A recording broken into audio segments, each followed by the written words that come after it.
Good morning, good afternoon, good evening, whenever it is you're watching it. Love to you all. God bless you. Well, I'm almost going to guarantee that some of us are going to hear this message this morning, and then they're going to go, I think he's preaching to me. I'm kind of preaching to me too, if I'm being honest. You've convinced yourself nobody else can do this the way you can. So everything still has to run through you. Every question, every decision, every need. One person standing at the front of a line that line never actually ends. And it never actually shortens. You never catch up.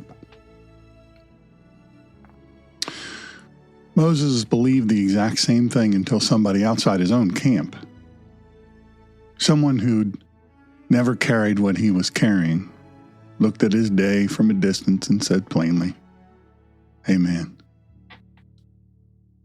this is going to kill you. Keep going like this here, this is going to kill you." Good morning.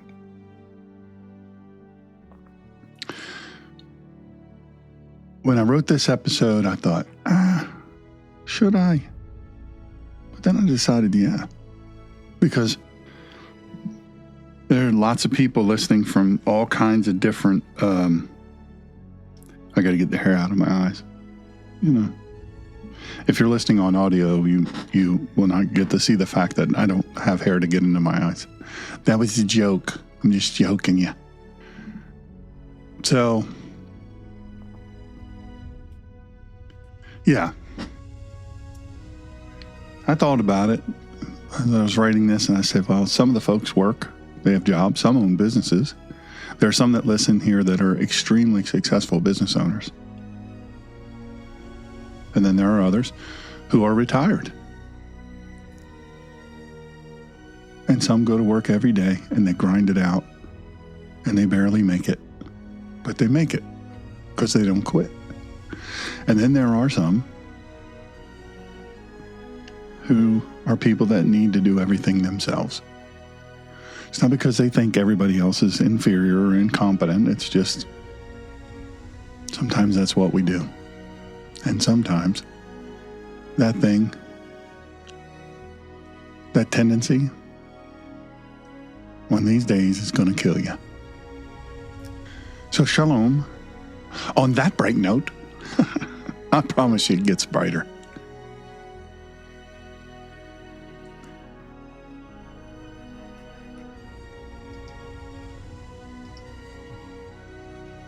Anyway, shalom, shalom, shalom. I hope y'all are doing well. It is, there's a lot going on in the country. I know we have some folks listening from overseas, and we appreciate that. Means a lot. I hope you're doing well too. A lot going on in the world. The world is, lots happening, a lot of good. And a lot of hard stuff has to happen. And in order for peace to come, a lot of hard stuff has to happen. And that's kind of the way it is in this world. But I'll say this. Well, I'll tell you who this is. This is True Word, Faith for Life with Dr. Shawn. I'm Shawn. It's day 74, I think. Exodus 18. Shemot. Moses is sitting as judge over an entire nation. Oh, my lands, can you imagine the responsibility? Wasn't a smooth deal either. You know what I mean? Wasn't a smooth deal. By the way, thank you. I forget to do this very often. Thank you. Thank you for clicking on subscribe on the True Word Faith for Life with Dr. Shawn, SHAWN, YouTube channel. That's very important. More important now than ever. And I want you to know I appreciate that immensely. But also, thank you to those who you're the audio only. You can't bear looking at this. So, and by this, I'm circling my face. If you're audio only, you can't see that. I have to remember sometimes, they can't see. But we're on all of them. The big ones, the little ones, the ones everybody knows, the one nobody knows. And on each of those, there's a mechanism. Subscribe or follow or whatever. Add this to your list, whatever. I'd love for you to do that. And if there's a review function and you like what you hear, or you like what we do, sometimes you're not going to like what you hear. I would love for you to leave a review or something of that sort. It would mean a lot to me. It's way more important than I think people realize. It is everything. It's the only way the thing keeps going. So,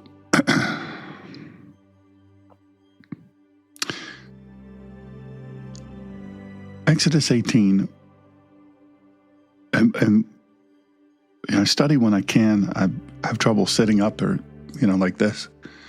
And I have this brace called a TLSO brace that I have to wear a lot of times as soon as I finish. So a lot of times I have it on underneath. Today I don't have it on underneath, but I have a thing behind me to help kind of prop me up. And then right after, I have to lay down or try to walk it out or whatever. It just depends. But so sometimes I do my preparation and study and praying and thinking. I do it while laying down. The other day I laid down the whole day. I just, I had to do like this. Anyway, doesn't matter why. But the point is, music's a little loud today. Okay. I wonder why. I've actually turned it down. Let me see here. How about that? Is that better? How about everybody else? How's the sound? How's the music in comparison? This particular piece tends to be a little bit loud. Let me turn her down a little bit there. There we go. Love the music, but I want to hear you. Aw, I love that. Thank you, Susan. I love you. Y'all, I'm trying to write. I can't write very well. I'm trying to write a thank you card to you and Linda for your card. And I practiced yesterday and practiced. So you wouldn't be able to read what I wrote, but I'm working on it. I have a plan. Anyway, I haven't said it in a long time, but thank God for my VA therapists and just everybody that helps me. It's unreal. If you knew what you may say, thank you, Robbie. You may look at me and go, you tell me you got all these people helping you physically and, all the therapists and, PT and medical people and all this. And this is the result. I know. But if you only knew what it really is, like what it takes to do this, you'd shake your head. It's crazy. It's just crazy. And I do it when I can. One of these days, there may be a day where I just can't do it physically for that day. I'm not saying forever, but I'm just saying for that day. And I don't want to do that, but I'm really pushing myself here. But I prayed, for some of you who are new, I used to do, what did I do? 2 a week, 3 a week? I can't remember how many I did. 2 a week, maybe. And 2 episodes a week. And then I kept praying. God, what do you want me to do? What is it you want me to do? What is my mission? And it was this: walk the people through the Bible in a year. Tell my story. I kid you not. Tell my story. That's why I called this series Through the Bible in a Year. Walking, and I just did, for audio only, I just did air quotes and a face that says, yeah, year only. Mm-hmm. Nah, it'll pick up. But walking the story of God. And that's why. That's why I did that. So, all that said to say,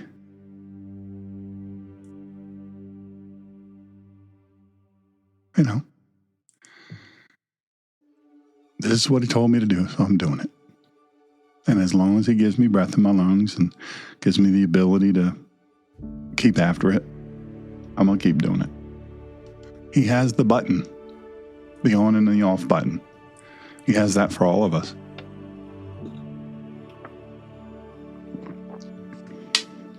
Yeah. So Moses, imagine. Good morning. Imagine, Susan, is it better? Is the music better? Because I don't want to, I've got it turned way down, but maybe the piece is, I don't hear it. I don't hear the music. I don't know if you guys know that. So in order to do this, I have to take my hearing aids out and I put these in-ear monitors in. I hear some of the music, but I don't hear it as a percentage. I don't hear it as a percentage to sound of my voice. So I don't have any concept of how loud it is for you. I see it as a percentage on my board here that I control it with. And so I estimate based on that percentage. So, but I want you to be able to hear it. Anywho. Oh, perfect. Great. So, I don't know, put yourself in this position. Lots of you do different jobs, different careers, and some of, like I said, some of you are retired, but some of you did very difficult jobs. I think everybody's job to some degree. A lot of times we'll throw rocks at people that work at McDonald's and we'll go, well, it's just McDonald's. Why do they want $20 an hour? And I agree. It's not designed. The margin is not, it won't sustain $20 an hour. It won't sustain $15 an hour. And that's why you see all the little kiosks and the people disappearing. It's the reality. It's just reality of commerce. It's just how it works. And they have to be profitable. And so, but people will frequently say, turn it down another 20%. Thank you, Julius Caesar. He put it in my language. Or she. I don't know. Could be Julius. Anyway, thanks for listening. I don't remember seeing you here, but thank you for listening. Listening on YouTube. Apologize yesterday. I was losing my voice, so I tried not to talk, just except for my physical therapy and my doctors I went to yesterday. But outside of that, I tried not to talk. I talked a little bit to my dog because, he's lonely. Anyway, anyway, doesn't matter. So Moses, put yourself in this position. You there's one person in particular that listens to this, kid you not, is a billionaire, retired, sort of retired, and literally billionaire, 11 zeros. And I don't ever, privacy is the request, and that's what I give. But the point is that person worked 100 hours a week, every week, every single week. I mean, they don't give you that kind of money. You got to work for it. And it's super hard. When I started talking about McDonald's, that's how I call it, McDonald's. I say it wrong. I've been saying it wrong for a long time. Not McDonald's, McDonald's. Anyway, look, we can say, well, that's super easy. It's not as easy as you think. You try breakfast rush or lunch rush working at McDonald's and you see the heat that they're working in, the slippery, greasy floor, the constant, beeping and all of this and just trying to keep it together and people being rude. Listen, if you're a Christian, you're a believer, you should be the nicest customer. And if you work somewhere, you should be the nicest employee, but you should also be the best. You should be the best employee. So things are not as easy as a lot of people think. It's not as easy as you think. One of the things, Mike Rowe, I don't know if you all have ever gotten to meet him, really super nice guy, beautiful singing voice. You used to hear him sing, good lands. He's a super nice man. You meet him one-on-one. I was friends with his cousin, and he came to visit one time. It's not that we're buds or anything, but he came to visit his cousin one time, and I happened to be there, and we visited and had lunch and just chatted, regular people. He's a brilliant man. Man, can he sing. His voice is operatic. He studied opera, believe it or not. He's quite amazing. But he can really, really sing, but he's a brilliant writer, brilliant thinker. Well, he's got this Groundworks thing that he's doing, and I'm a big believer in trade school, huge believer in trade school. And he really emphasized the value of trade school. And you might think, well, that sheepskin you got on the wall, why are you such an advocate for trade school? Because trade school works. Those are the people that keep this country going. And so I'm a big fan. Anyway, what does this have to do with all of this? They all come together. They all intersect. I have friends who, they are very successful people, but their every day is 12 hours. That's a light day. 12 hours. I kid you not. They pour themselves into bed every night. They get up, then they get up early, and they get after it every day, 7 days a week. And if it weren't for them, the town would fall apart. And the biggest employer.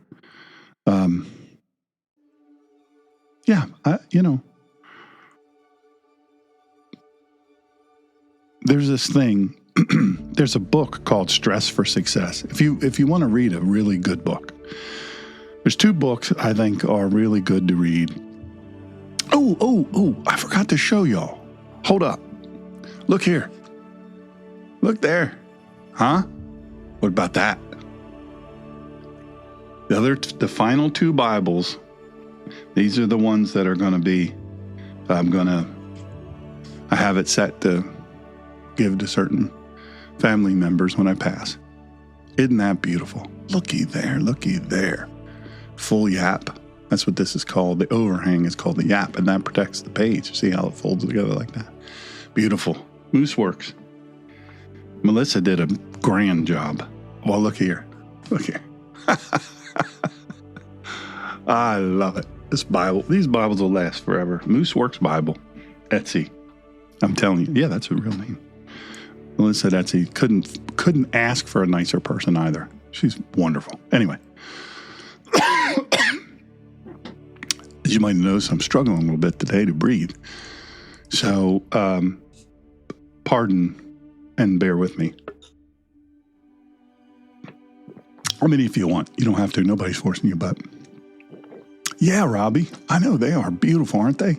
Trades will last longer than any tune a message.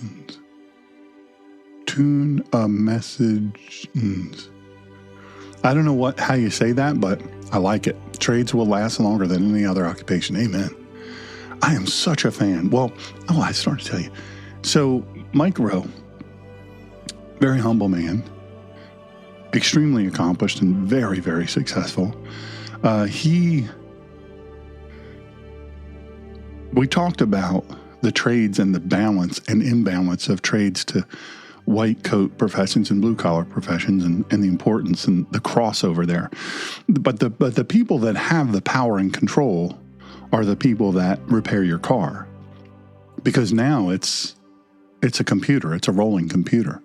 The people that fix your toilet at 2 a.m. when the thing backs up. And you have guests coming over the next day. The electrician, when you flip the switch and nothing happens,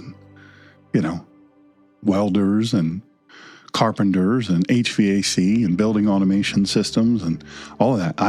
I have mad respect for those people. I love it. I did blue collar work. It shocks people to hear that, but I did blue collar work and I was proud of it, and I am proud of it. So the thing is, when you lead, or even if you're a cog in the machine, I think a lot of times it happens such that you just get leaning in, you get going. And maybe responsibility falls to you. This is Exodus 18, kind of where it resonates with me. And I tried to put myself in Moshe or Moses. I tried to put myself in his shoes or in his sandals. I don't know if he wore shoes. Probably Skechers. Easy on, easy off. They're not a sponsor. So, but I like them and I have a pair on. Anyway. So, I mean, he is sitting as judge over an entire nation. Can you imagine? And really, he's all alone from morning till evening. He's just. Sometimes it's not your own people that tell you, hey, it's going to kill you, man. It's going to kill you. Sometimes it takes an outsider to come up and lightly tap you on the shoulder and say, hey, you mind if I share something with you? You're working yourself to death. You're bearing all the burden by yourself. And you're like, and you would be, do I know you? No, just thought I would let you know that. Sometimes it takes an outsider. Look, we can talk about the pressure. We can talk about all of the things that are comprised by the efforts of our day, even if you're retired. So Jerry Summers, God rest his soul, loved him, still love him. And I will tell you, I love him till the day I die. And then I'll meet him in heaven because that's where he is. That guy didn't understand what retired meant. He had no interest in it. Unreal. I used to say to him all the time, I said, I think you misunderstood the meaning of retired.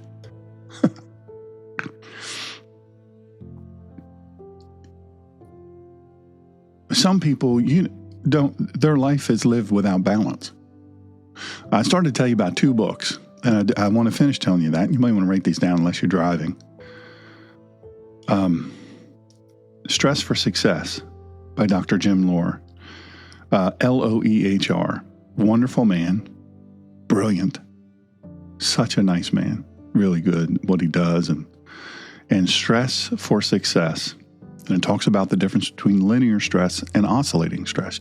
Weightlifting or exercise is oscillating stress. You can't lift weights, even a light weight, for 24 hours. That'll destroy your body. But if you do it for an hour every day or every other day or whatever, I'm not giving health advice, but you have to have that time to put your body under stress and then let it relax and heal and then go back up. Thank you, Tammy. And then goes back down, that whole deal. And he writes about that in a way that's very easy to understand.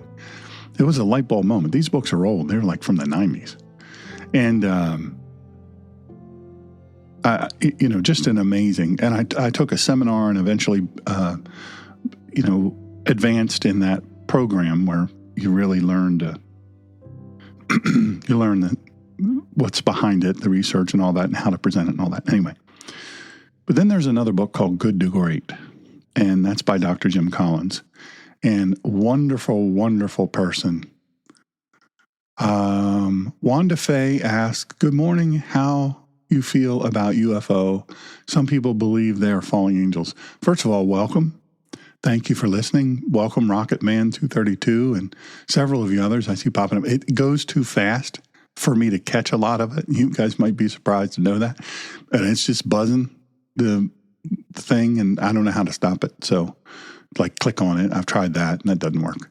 And every now and then I can catch it and put it up on the screen. But, yeah. But how do I feel about that? Well, it's not germane to what we're talking about.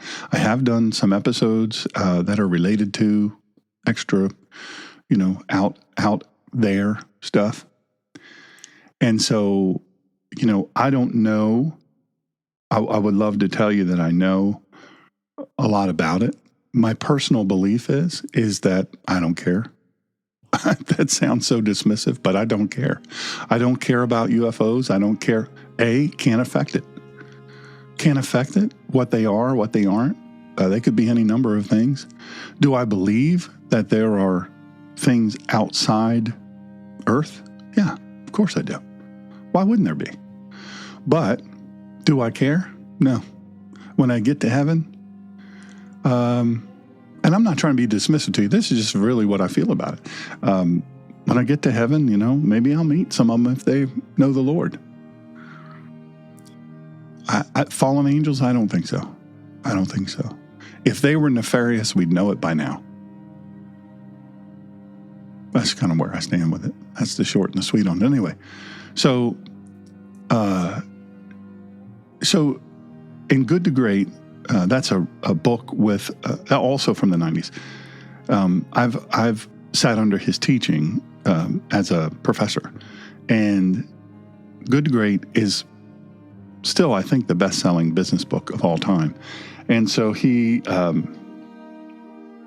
writes this, and he has this team of researchers, and they do all this research on why a company goes from good to great, and other companies go from that's just what you know, Kodak, to all of a sudden, where are they?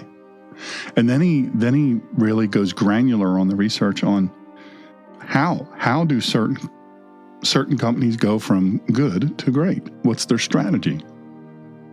And then others, what's their CEO like? Is it personality driven? Is it research driven?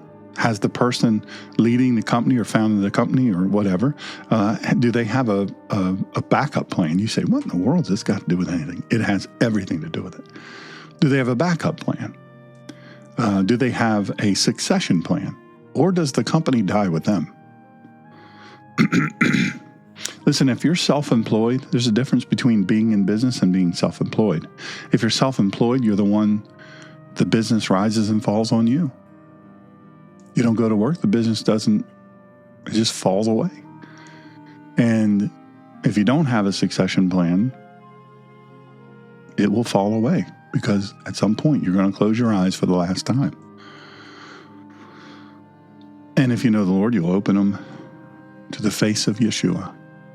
But my point in all that is that we get in that grind and we don't know it. And some get in that grind and they're proud of that. That's what they want. They want to be that. That's their identity. Their work, their leadership, all of which is good because it employs people, gives people a way to pay their bills. They never have it easy. I've protected many billionaires, and they work harder than anybody I've ever seen.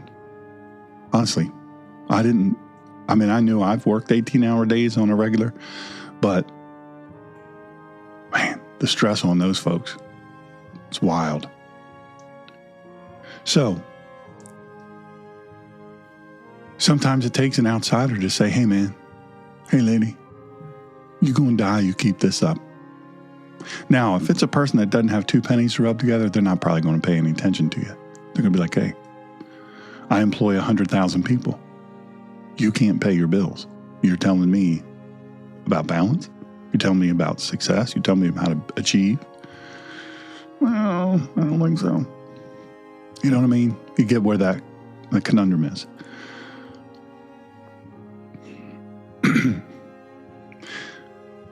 By the way, I wrote a couple books, but one of them is called True Word Faith for Life. It's available on truewordfaithforlife.com in the store. Love for you to get it. Get to. Somebody, if it's not you, somebody that's been trying to carry something alone for far longer than they were ever meant to. So today's question, I promise you this is going to pick up pace here. Are you trying to carry this alone? And by this, I mean, you put whatever you want into this.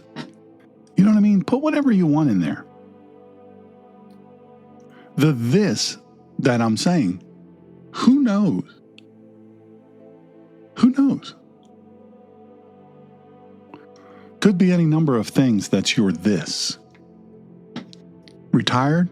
Working? Doesn't matter. Are you trying to carry this alone? So, Jethro,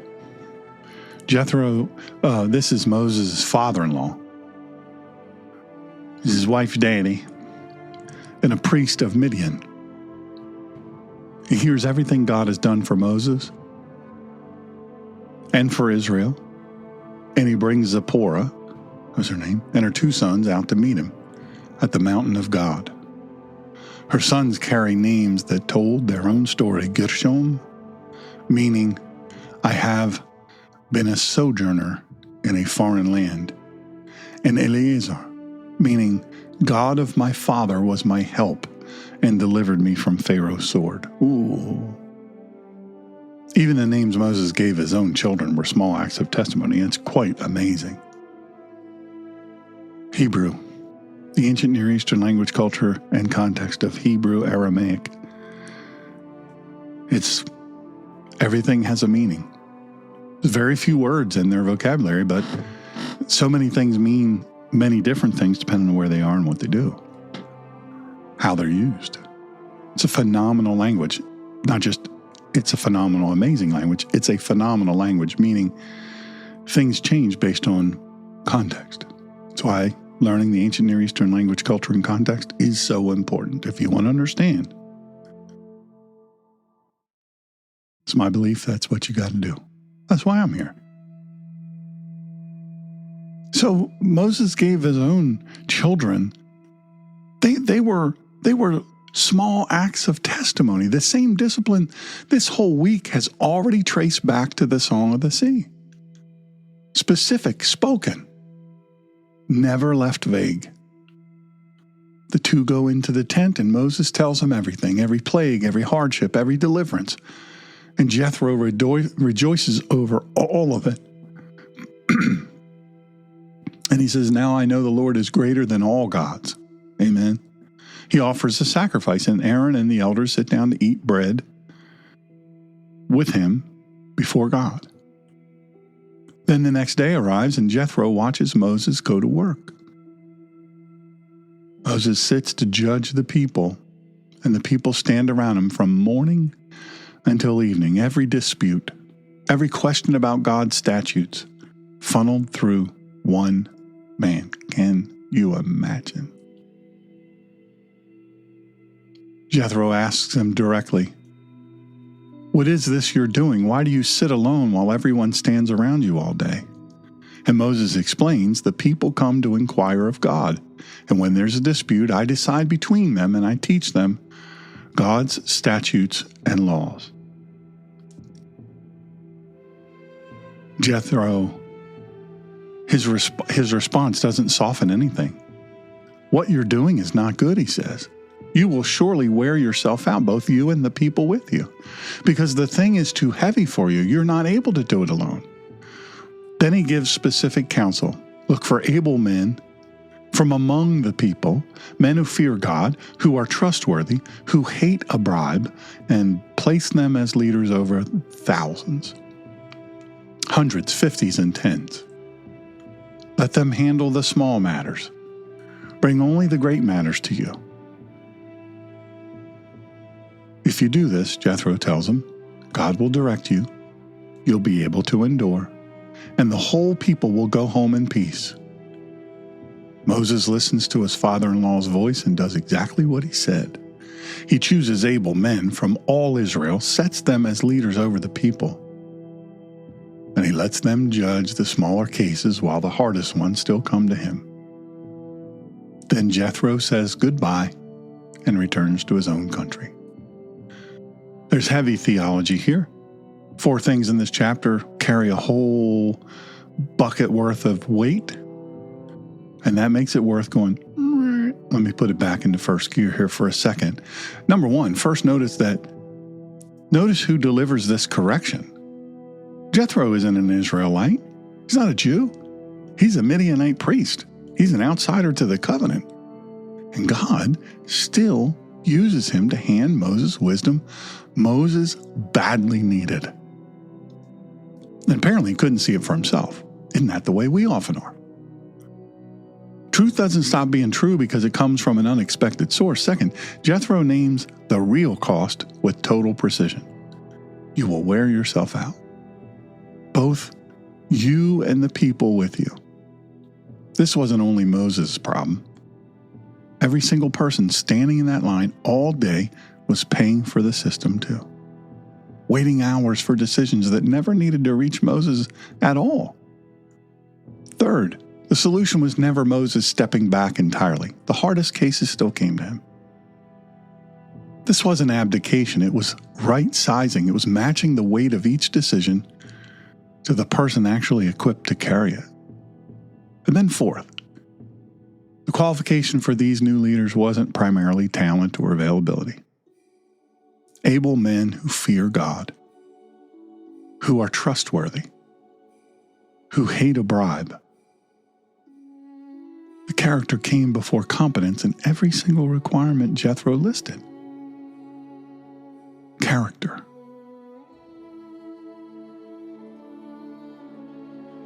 Imagine that. Character came before every competency.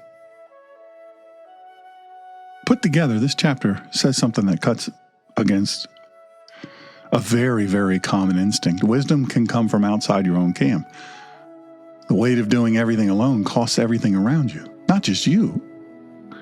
And the structure, by the way, was never no structure or all structure. It was neither both, well, we're going to freewheel it here. No.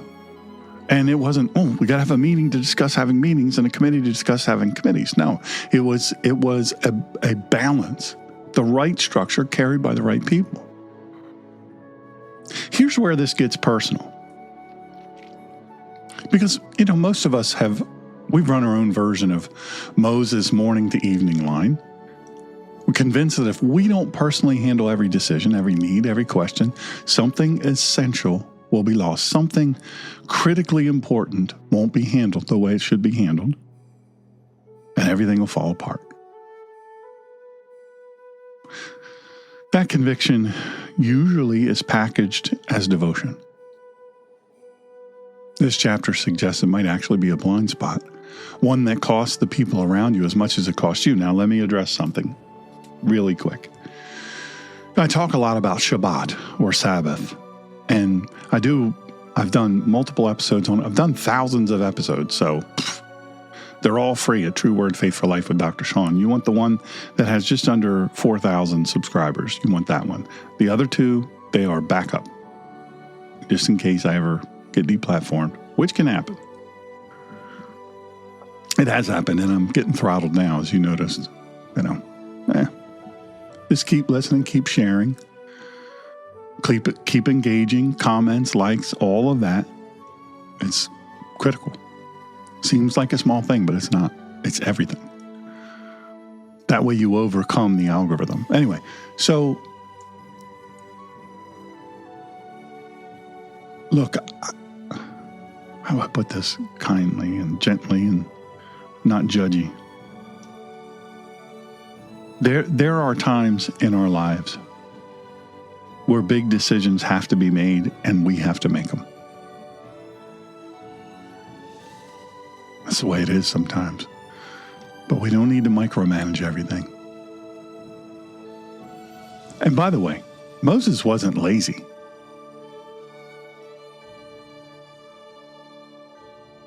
We have this weird sort of blind spot, probably similar to Moses, and this is what I want to tell you here, is some people will reject Shabbat, observing Sabbath. And notice I'm not saying going to church or Sunday, any of that. We're not going to address any of that. I've taught on that a million times.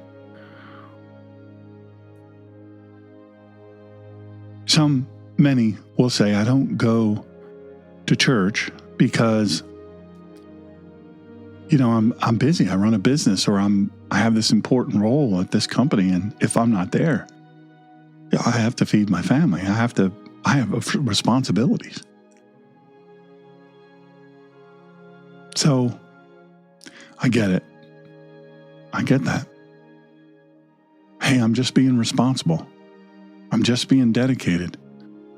I love the Lord. I'll pray on my way to and from work. I'll pray on the plane, flying from place to place. I'll pray on the way to this job site or that job site. But I can't stop and go worship.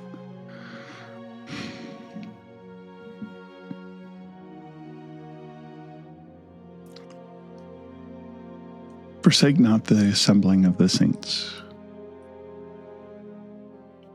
Churches are jacked up because we're jacked up. You find a perfect one, it will no longer be perfect when you go. I'm imperfect. I will never find the perfect church because as soon as I walk in, it will no longer be perfect. You got to stop and you got to breathe. The biggest part of Shabbat is setting aside time where you're not being hammered by all the stuff of the world. Shut the TV off. Shut the radio off. Maybe listen to things that are uplifting or educational, but not, that get you all angst up. Listen to worship. Listen to good preaching. I have someone who listens to this who we've been talking and he gave me permission to discuss this. I'm not going to discuss by name, but he doesn't go to church because it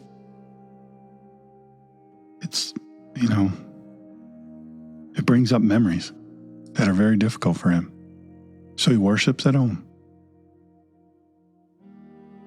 When he goes to church, he gets full of anxiety, literal anxiety, can't breathe. There's another person that listens that shares my claustrophobia. I never was claustrophobic until I got trapped and couldn't get out and had to be cut out. And so, yeah, now I'm claustrophobic. How about that? And sometimes you get a little claustrophobic with a bunch of people around you.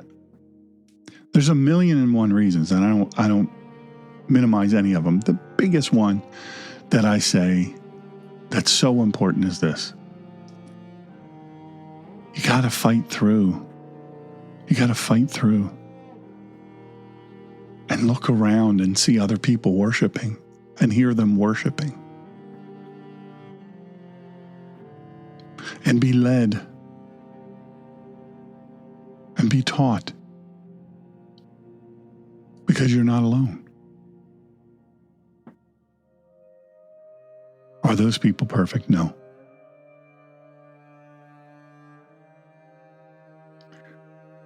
Listen, I have a lot of blind spots. There's no doubt about it. This is one I unfortunately figured out too late. So I want you to notice that Moses, he wasn't being lazy. He wasn't being unfaithful by sitting there all day handling everything himself. He was being dedicated. He was faithful. But he was faithful in exactly the wrong shape. Oh, you know what I just figured out? This has popped into my head. I know why it was louder, Susan. I didn't change any of the settings. In fact, it's down by four settings. I don't know what percentage that is, but because I'm shooting in, this live is in a higher resolution, which also brings the sound up. Interesting. I just thought of that.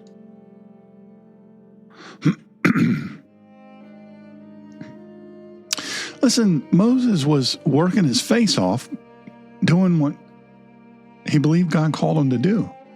Let me tell you, Moses did a good job. This man was carrying weight that actually God never asked him to carry all by himself. And the correction came not from a rival, not from somebody trying to undermine him, but from someone who loved him. Someone who loved him enough to say this hard thing in plain words. This is going to tear you up. It's going to wear you out, brother. It's gonna tear you up. It's already wearing out everybody waiting in that line that's been waiting for days.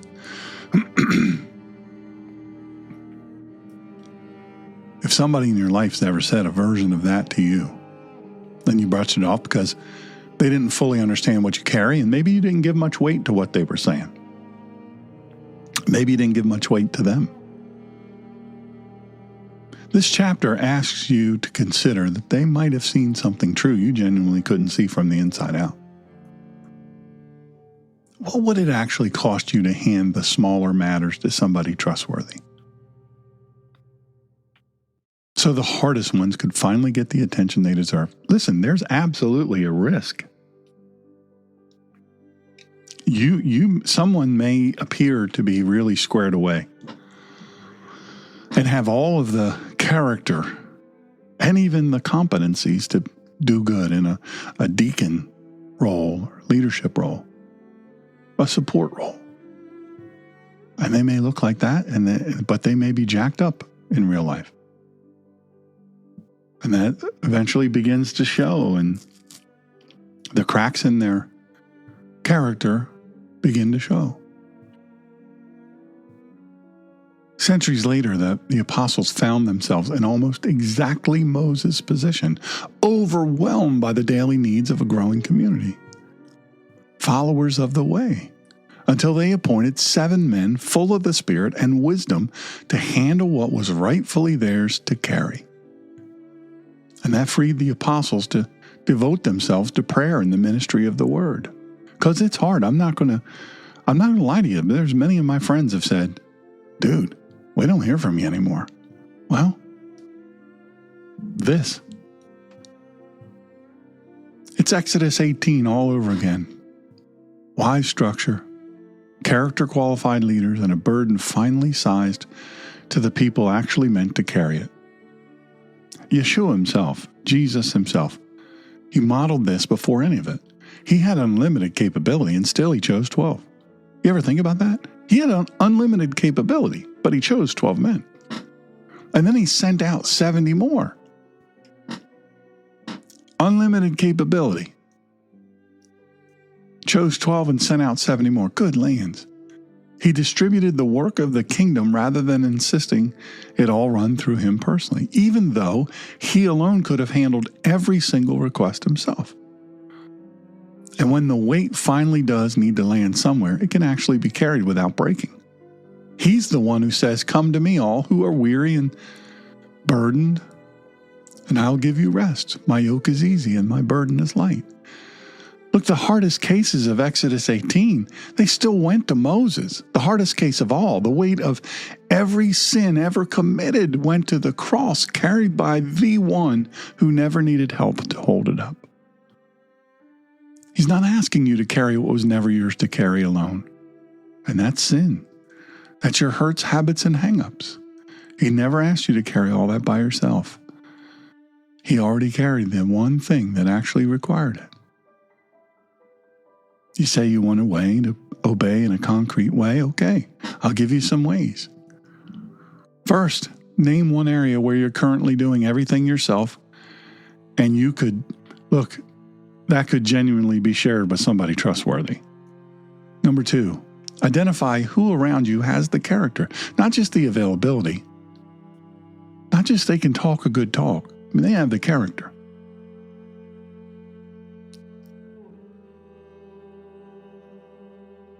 Can they carry? You need to identify somebody can actually carry some of that weight and carry it well. Third, bring only the hardest matters to the place they actually belong. And let go of the rest without guilt. Look, Shabbat is an amazing thing. It's a beautiful thing. And, postmodern Western evangelical Christianity says, well, yes, but the new covenant and in church, and we're the covenant, and we don't have to do and this and that, and they pick and choose from the commandments and the covenant. I'm going to obey this, and I'm not going to obey that because this is different. No, I didn't stop. You shall not commit murder still stands. Don't covet, that still stands. So does Shabbat. This isn't a message about Shabbat, but it's a message about why Shabbat is there in the first place. Why is the Sabbath there in the first place? It's rest. It's letting go of the mountain on you. I have for you today a challenge and a choice. And it took us a long time to get here, but we're here, and none of that before this was a waste, and neither will this be. What line have you been standing at the front of morning to evening, convinced it all has to run through you? Who's already tried to tell you this is wearing you out? And what's kept you from actually hearing it? Here's the choice today. Keep carrying every matter alone until it wears you and everyone around you out. Or do what Moses did. Listen to the wisdom however it arrives.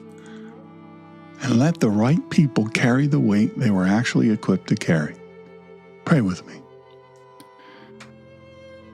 Heavenly Father, in the name of your Son, Yeshua, thank you for sending wisdom through people we don't expect, and for the courage to actually listen when it arrives. Thank you that you never asked us to carry what was never ours to carry alone, and that Yeshua already carried the one weight that truly required it. For everyone standing at the front of a line that it's wearing them down, Father, I ask that you send them the counsel they need, the counsel they'll hear, and the humility to receive it. In Yeshua's blessed name, Amen. Look, maybe the weight you're most exhausted by isn't a task at all.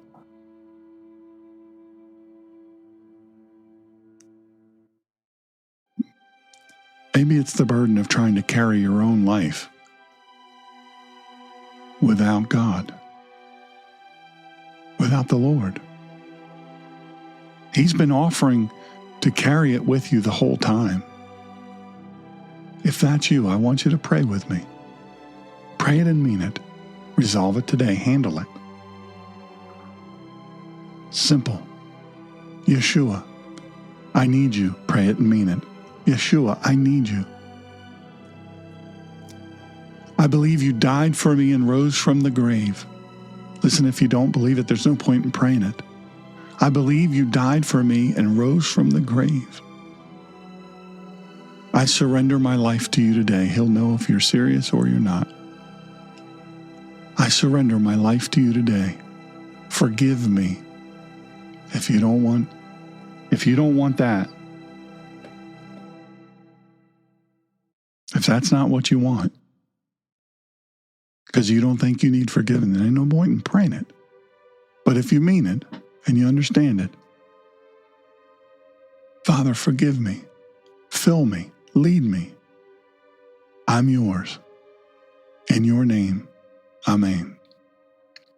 If you prayed it and you meant it, welcome to the family. TrueWordFaithForLife.com/contact. I'll help you. I've helped countless other people. I'm happy to help you. I really am. Kind of what I live for. So if this is your first time, tuning in, which many of you here are, if this is your first time with us, we've been walking through Scripture chronologically since Genesis, starting at day 1, and here we are at 74.